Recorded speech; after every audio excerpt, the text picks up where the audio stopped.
শুরু করছি আমার কথাসমূহ। আজকে আমি বলবো আমাদের গৌড় রাজ্য নিয়ে।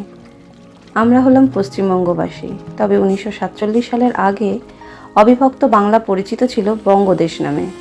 আমাদের সেই বঙ্গভূমির ঐতিহাসিক গুরুত্ব কিন্তু বেশ সমৃদ্ধ। আজ আমি বলবো গৌড় রাজ্য নিয়ে, যা একসময় খুব প্রসিদ্ধ ছিল। মনে করা হয় যে একসময় এখানে প্রচুর আখ চাষ হতো এবং প্রায় ঘরে ঘরে গুড় তৈরি হতো। এজন্য এর নাম গৌড় করা হয়েছে।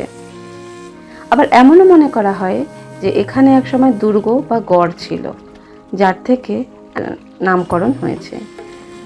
মতান্তরে এখানে অনেকে বিষ্ণু ভক্ত ছিলেন। বিষ্ণুর বাহন গরুড়, সেখান থেকেই অপভ্রংশ হয়ে গৌড় নামটি এসেছে। যাই হোক, নাম তো হলো। এবার দেখা যাক এই রাজ্যের প্রতিষ্ঠাতা কে ছিলেন।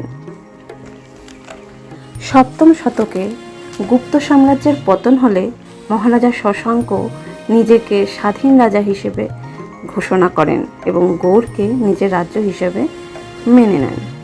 তার রাজধানী কর্ণসুবর্ণ। বর্তমানে অবশ্য কর্ণসুবর্ণ মুর্শিদাবাদের মধ্যে পড়েছে। এরপর 8ম শতকে গৌড়ে পাল বংশ তার রাজত্ব শুরু করেন। এই বংশের ধর্মপাল দেবপালের আমলে এই রাজ্যের গৌরব সবচেয়ে বৃদ্ধি পায়। পাল বংশের পর আসে সেন বংশ। এই বংশ শুরু হয় দ্বাদশ শতাব্দীতে। সেন বংশের বিখ্যাত রাজা লক্ষণ সেনের নামানুসারে লক্ষণাবতীর নামকরণও করা হয়েছিল।